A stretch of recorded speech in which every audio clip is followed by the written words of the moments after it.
All right, welcome you back. This is still Daybreak Live on Dominion Television, Ibadan. And of course, this is where we talk about the major headlines across the dailies, and not just talk about the headlines. We also talk about the analysis of some of the top headlines this morning. All right, let me start with the Daily Times this morning. I have this one that says, retired police officers protest in Abuja, threatening to disrupt NAS. That's coming from the Daily Times. And of course, I watched the video yesterday. A lot of things were being said. You know, Omoyele Shure, who is known as an activist, also came out to support these people to protest about their mode of payment. A lot of them are not getting paid. A lot is happening to them. And then I also read that some of them had to resort to working as gatemen for people just so they can feed. You know, it's part of what we're going to discuss, you know, this morning. Moving away from that, let's also talk about this one that says alleged 80.2 billion naira fraud. Again, courts denies Yabilu overseas medical trip. Also, I think I read something recently that talked about the fact that he recently got married to a new wife, and of course he wants to go on a medical trip abroad, and of course the court is saying no, and the case has been adjourned, I think, until November. Really, we'll talk about that as well. We also have this one that says Bauchi governor to deploy drones to fight bandit. That's a welcome development. Moving away from that, I have this one. 2027, only PDP can defeat Tinubu. That's coming from NPS. I think ever since the coalition people started, I've read news, I've watched interviews about the top shot in PDP and even top shot in APC. They've come out to say that, you see, this coalition paid them no mind. They really do not have what it takes to unseat the president. Is that really a fact? We are going to talk about that this morning as well. Moving away from that, I also have this headline that says reps investigate 25 insurance coins over alleged fraud. I have this one that says crack in Labour Party widens as Obi's VP identifies with Abure faction. That's interesting. That's Dati Ahmed, because I'm aware that we have two factions going on in the Labour Party. We have the Abure faction, we have the Nenandi faction. We will talk about that extensively if time permits us this morning. Moving away from the Daily Times, let's look at Platform Times. I have this one that says Nigeria's $60 billion forest economy at risk, Satima cautioned. And that headline has this rider. Federal government confirms 40 million Nigerians affected by desertification. It's something to look at. I mean, a huge risk. If you ask me, $6 billion is a lot of money.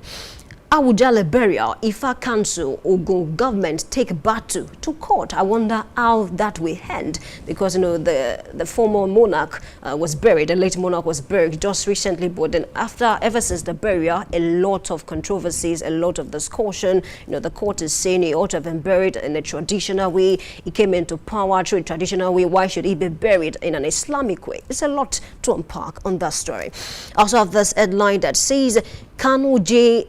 SC demote court registrar over forgery misconduct. And of course, U.S. imposes a lifetime visa ban on Nigerians who submit fake document. And moving away from that, I have this one that says PDP labels Tinubu bad market, says no patriotic Nigerian will back him in 2027. That's a very strong line, bad market. Really, we'll talk about that as well.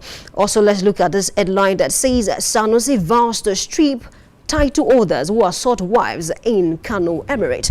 All right, let's cross over to the Nation newspaper. Quite a number of interesting headlines here. I have this one that says state failed to utilize access 250 billion naira UBEC cash. A lot of controversies about this, and I read a report from the chairperson yesterday. She has a lot to say. I really want us to talk about this as well, should time permit us. I also have this one that says IG backs demand for better welfare by retired policemen. But I read a story as well yesterday, and then he was trying to say that, do not allow other people, the people I'm talking about, to hijack this protest. We want you to get a better remuneration, get paid by the government, but then do not allow other persons hijack this from you, because when it comes to protest, we need to be very careful. It must be civil, it must be without violence.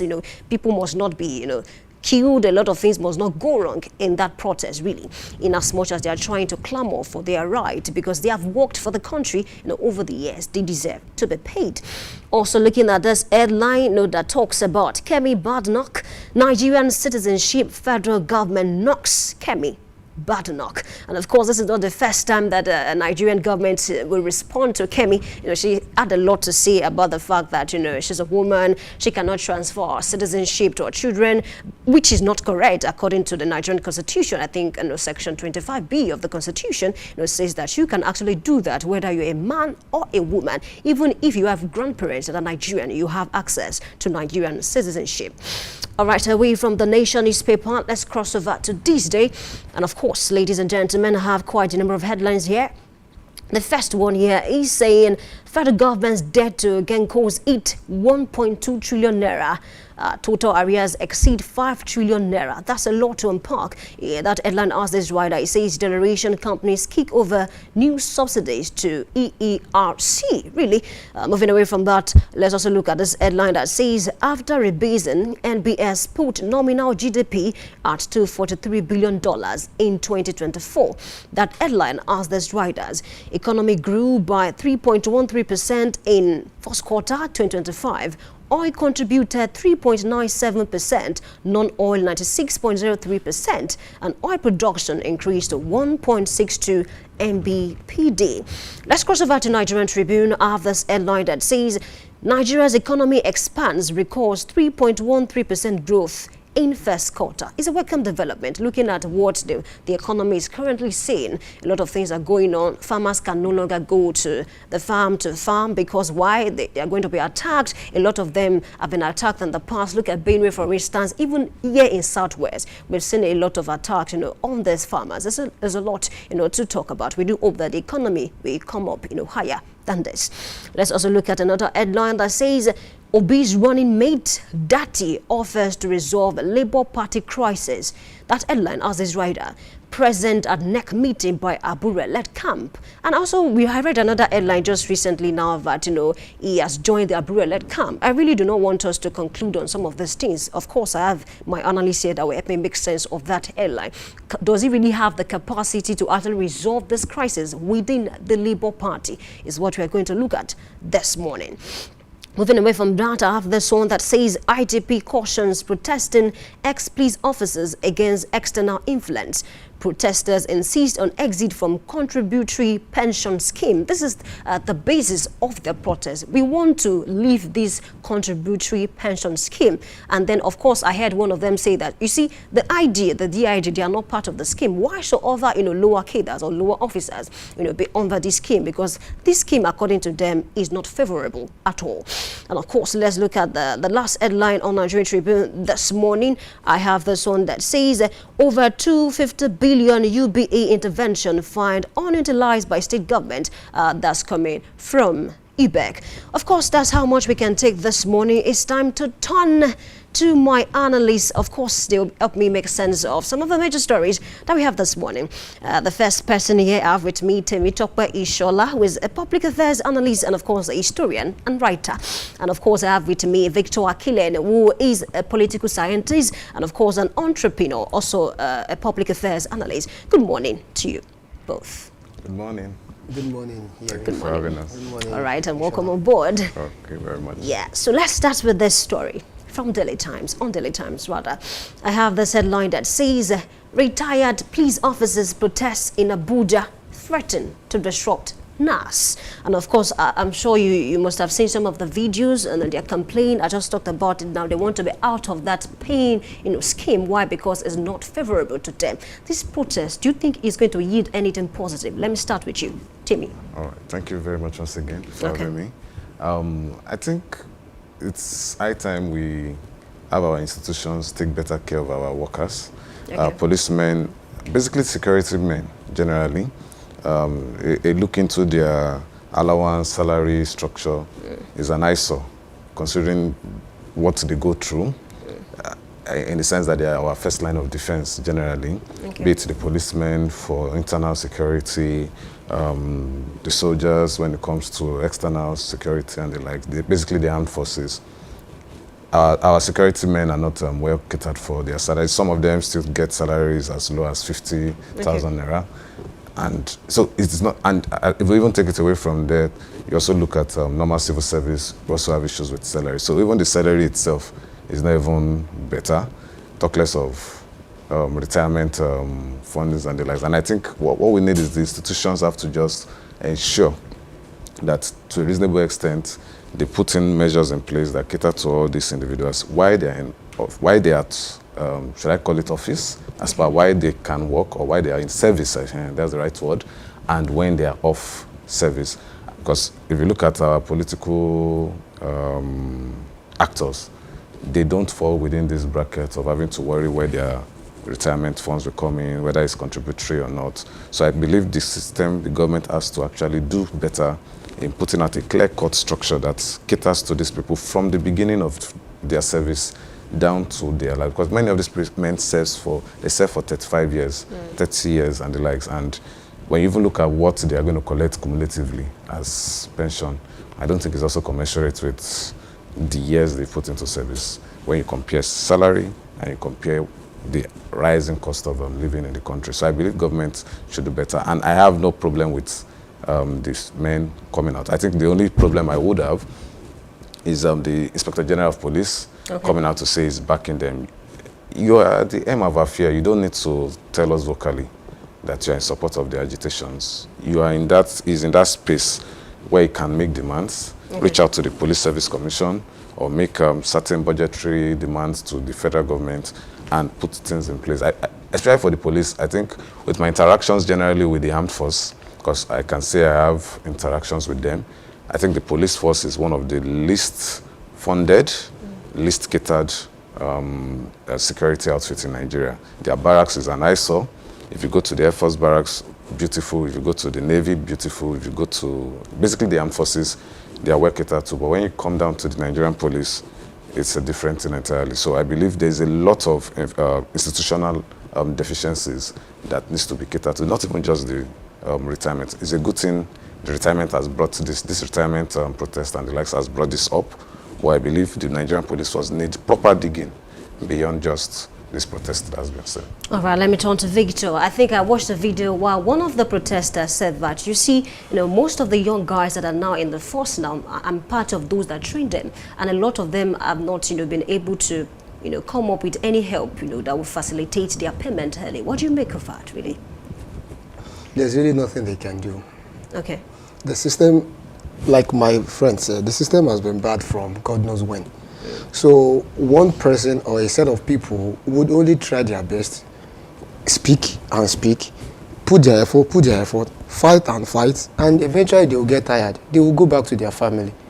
So the system has been bad. So I completely 100% support what he said. Let government go back to that, especially police force, and fix things.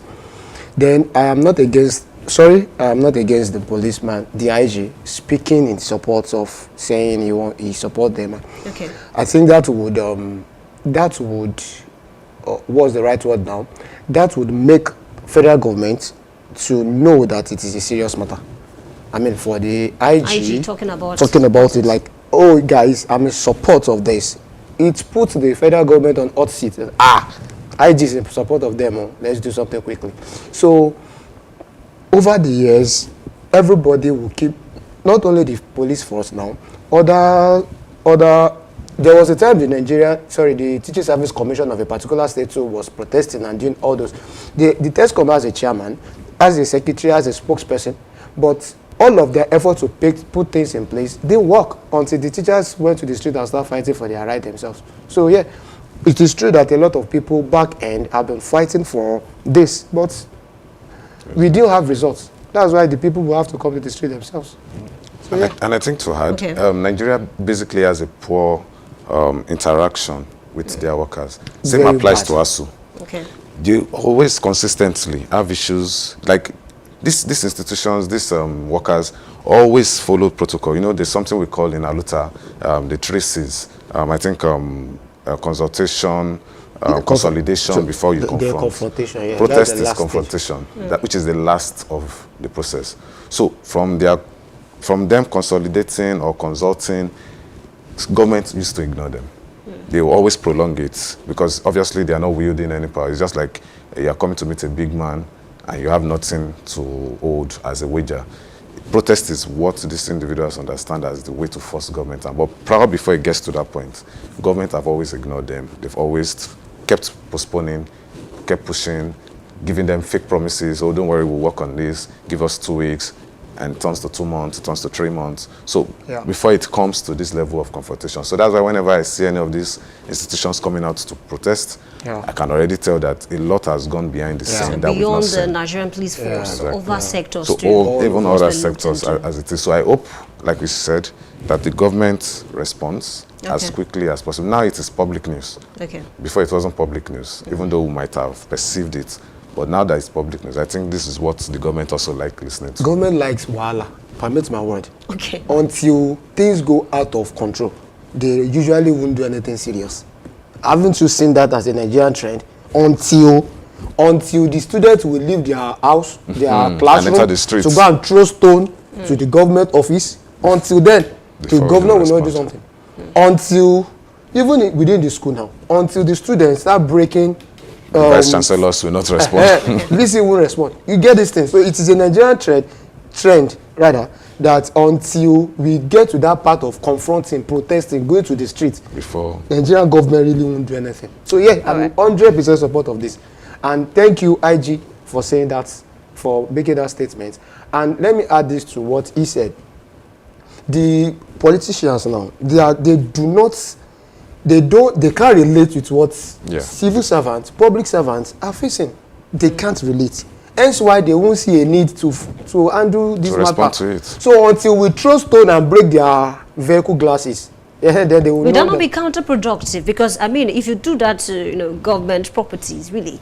My sister, when it is a bad habit to protest and destroy government properties. They can be very protests. bad, very completely bad. I am not saying that, but until that happens, they won't have sense now. They won't answer them. I think to help him better put it, I think the government have degenerated so bad that they have to force us to get to that point before they show that they understand what people are doing. Because as long as you keep communicating in a gentle tone and the likes, I don't think Nigerian government understand verbal discussion, verbal negotiation. But the IG, because you support what the IG said, when I read the report, the IG said, no, these people should be open, for discussion. In as much as they want to protest, there's a platform where they can actually sit together, I think in Abuja, and talk about how to make things work, and of course, how to make sure that they get paid on time. I will support what Temi said. Temi, right? Before there's confrontation, there has been consolidation, there has been consultation. Listen, before these guys go to the street, they have sent series of letters. We understand the days of ASU. They have sent letters, they have sent representatives that they locked representatives out of the meeting. Now, before the guys went to the street. Let's look forward to what will happen. I mean, in the next few days, I'm not sure they are going to still protest today, but let's look forward to how that will play out. Away from the protest, let's talk about Yabelo, a very popular name in Nigerian politics. And of course, this headline says, alleged 80.2 billion naira fraud. Again, court denies Yabelo travel. He wants to go abroad, for medical trip and because of his health situation. And the court is saying, what? When I watched the video, even the document was not signed. So, what do you make of this? Because recently, I don't know if you saw the news where, he got married to the fourth wife. And of course, this issue. And one thing I've also noticed is the fact that anytime EFCC drops a tweet, especially on X, formerly Twitter, about the fact that they are on some politicians trying to, bring them to book, Nigerians will go on that comment section and start talking about Yabelo. What have you done about Yabelo?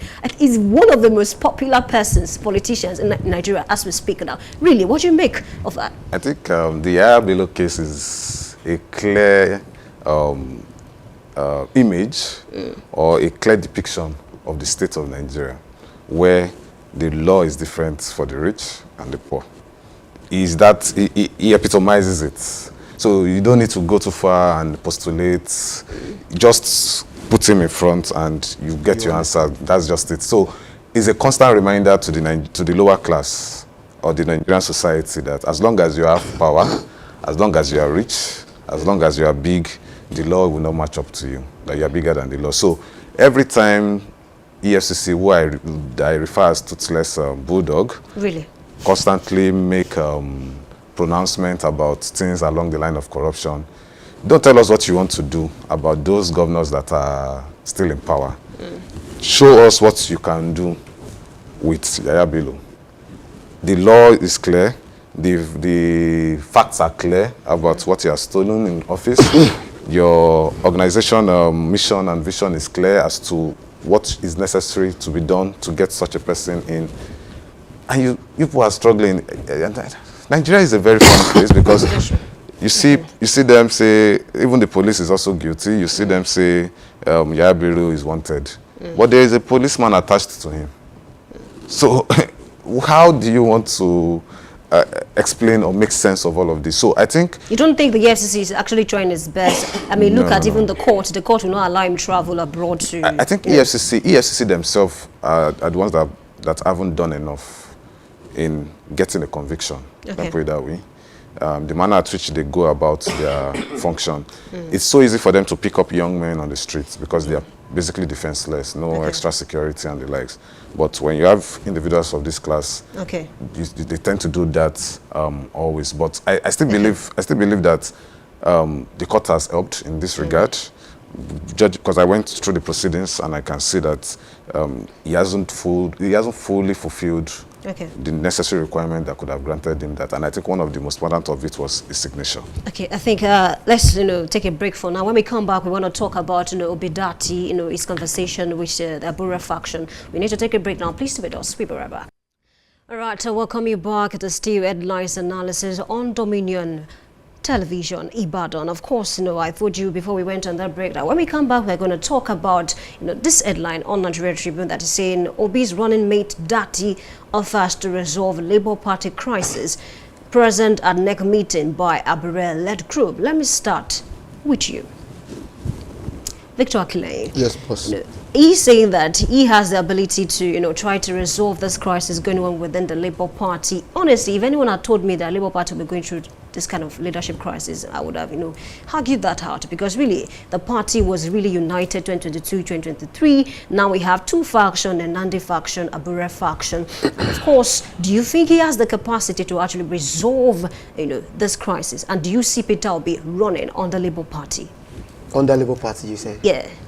Okay, well, let me quickly say this. Anything can happen to anybody. Anything bad can happen to any system. So thinking, why would Labour Party come from a good state and now have this issue? Yeah, it's possible. It can happen to anybody. Why? Because they got disappointed. They didn't fail, but the results of the last election would put anybody in that party in a very maybe devastating mood, because they did all their best. They played their cards so well. So yes, that could be a very big reason for the deformation. So yes, it is possible to come from a good state and have issues now. So having said that, secondly, can Dati handle that? Well, anybody can handle anything. Do not downplay the power of people. It will amaze you that we will never think ever that David would kill Goliath. You get my logic there? So anybody can fix anything. We don't let's look down on him. He might have the mental, the intellectual capacity to handle that. And then maybe he is a very strong stakeholder too. Apart from being a vice presidential running mate, then to be apart from that, he could be a very, very strong stakeholder. Yeah, all right. So he might be very, very respected in the party, and yeah, his word could count. Okay, do you see him contesting on the Labour Party for presidential election? Presidential election? Yes. You mean Dati himself? Not Dati, Peter Obi. He's still a member of Labour Party. You don't see that happening? If I may come in, please come in. I think he would contest. I think he would contest. I think the only... Before, why I'm sorry to cut you. Why I couldn't say something quickly is, what is the game with the coalition? So is he still a member of the Labour Party, a fraction of the Labour Party? The party has two fractions. He belongs to a fraction. That's number one. Number two is in full support of the coalition with the ADC, not a member of ADC, but a member of the coalition. Yes. All right, a full supporter of the coalition. Of the coalition. Can we stop playing games? Let's be straight here. Firstly, you are a member of a coalition of a party that at the moment has crisis. You do not stand a chance in that party for two reasons. One, there is crisis in that party. Another problem is you are a member of a fraction, meaning we don't know the most powerful from the fractions. So one fraction, the other fraction is against you. We don't know which one is stronger. That's a problem in itself. So you have to fight within your party, win both fractions to your side. All right. Then what is the game? Supporting a coalition that is not directly favoring you. You can't tell yet. Okay, wait. I'm going somewhere. Let me just make my point. Okay. That is not directly favoring you because you supported the coalition. They will not give you the coalition will not give you the presidential candidacy. There's no guarantee yet. I'm coming, please. Yeah, I'm not please continuing. land. So the party is not, like we said, let me use your word, there's no guarantee that this party, this coalition will give you presidential candidacy. All right. So at the end of the road, this party didn't give you presidential candidacy. Sorry, somewhere, somehow, there will be a little iota of disappointment. Maybe a little, maybe not much. Sure. So you will carry this disappointment to your mother party or your initial party. Yeah, that's number one minus. Then you now have to fight a crisis that exists. Number two. Then number three, then you now have to fight against another coalition that may not want to support you. Why stress yourself? See, let Obi be sensible and just let him know what he is doing. I'm not talking about ADC. That's a strong I'm not point. talking about the coalition. I don't even have problem with the crisis. PDP has crisis. I foresee a very mighty crisis coming for APC. Maybe later this year or next year, 2026. I'm not a prophet of doom, but I'm foreseeing it. The signs are there. All right. So anybody, crisis can come anytime for anybody. Nigeria is a big crisis, all right? So every family has their own crisis. So if what I'm saying is, Labour Party has crisis at the moment. Now, he himself should be the one to sit himself down, conduct an introspection on himself. What does he want? Where is he standing? Where is he going? If at the end of the day, if you have to go and establish a new party completely off arms of everybody. Election is 2027. My sister, she has a large number of obedience. I'm not an obedient anyways, but he has a large number of them. Okay. That may support him. If I may add. Please let him come in. If I may add in.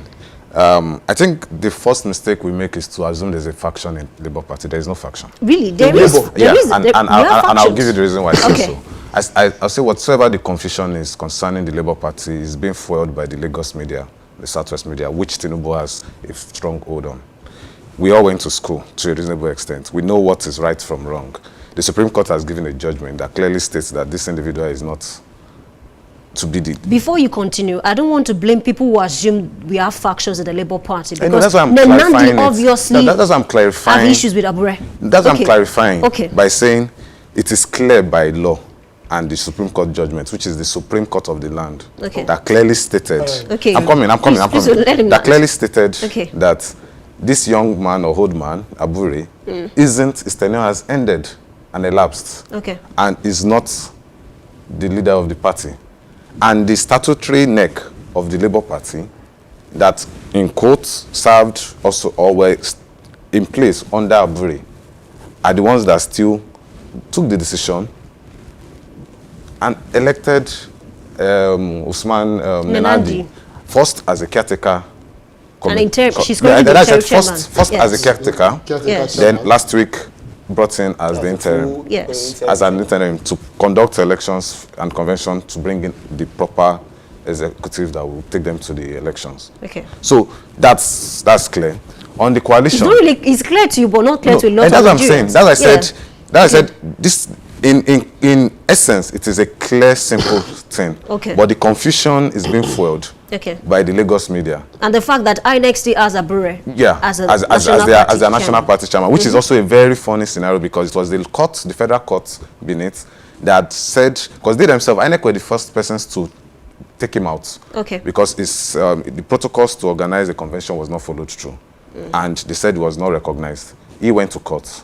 The federal court said they should install him, and he was brought back. But now the Supreme Court has set aside the judgment of even the federal court and the appeals court. So INEC, if they are not playing a partisan game as one of the players in the political space for 2027, the ruling is so clear, and they've had the judgment in their hands since as far back as I think March or April. So what are they still studying from then till now?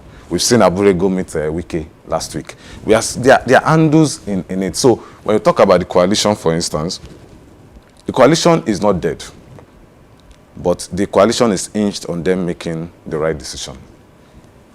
People want, politics is a game of interest. So what we are seeing at play here is the interests from different factions. We have Atiku interested, we have Amechi interested, we have Obi interested. And I think there's nothing wrong when the opposition comes together to say, okay, this government is bad, let's take this government out. Let's come. And that's what is happening with the coalition. So Obi has every right to stay in Labour Party and pay interest to what is going on in ADC. You are right, according to the Nadia. I think I read a report where she said that Obi has every right, to still be a part of a coalition, because we've seen people who are a member of look at Erufai. Yeah. He's still a member of the SDP and I think to even bring it, to even make it clear, the coalition existed as a social political group up until the point where they decided that we need a party that entrenches our interest for us to come on board. And ADC was selected as the party. Even though the former presidential candidate of ADC, Kachiku, he has a lot to say about the fact that these people just want to hijack our party. So I think we've been missing was, so let's just go straight to the point. What is going on with the opposition is clearly an interference from the federal government. How sure are you? Yeah, and I'll give you the instance. If you study how APC govern in states and how they've operated at the federal level, you would always see the signs and the hands there that these persons have interfered. If anyone is clear, if anyone follows this thing clearly, you will see that the government is trying to push Tinubu out as the sole candidate for next year election.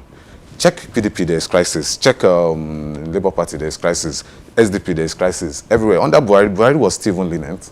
He allowed you people to operate. Jonathan allowed you to operate. But under this government, everybody is being squeezed dry. Governors from other parties are running into the ruling party. So you can already see the game plan. So that's why when people, just in 30 seconds, let me wrap this. That's why when you see people angry or criticizing maybe PDP or Labour, to a reasonable extent, their hands are a bit tied because there are external interests at play. So they also have to be careful, because if they say they want to go fire for fire, the whole party is going to break out. So everyone is trying to play on it. And so for Dati, I think Dati is just trying to say, okay, let me come in here. Let me see how I can leverage my influence and try and bring you guys together. We are all members of the party. Let's see how that will play out. Really. Victor, 1 minute just before we wrap up, because time is long on our side. You have something to say? We will leave this discussion. So all right, we'll just talk about it later. All right, a big thanks to Temitope Shala for being a part of this program this morning. And of course, a big thanks to Victor Akile, for speaking to the issues. And please do want to join us tomorrow on another segment of Headlines Analysis. And of course, we have more interesting stories to talk about. My name is Oluwayemi Adela. I'm saying good morning.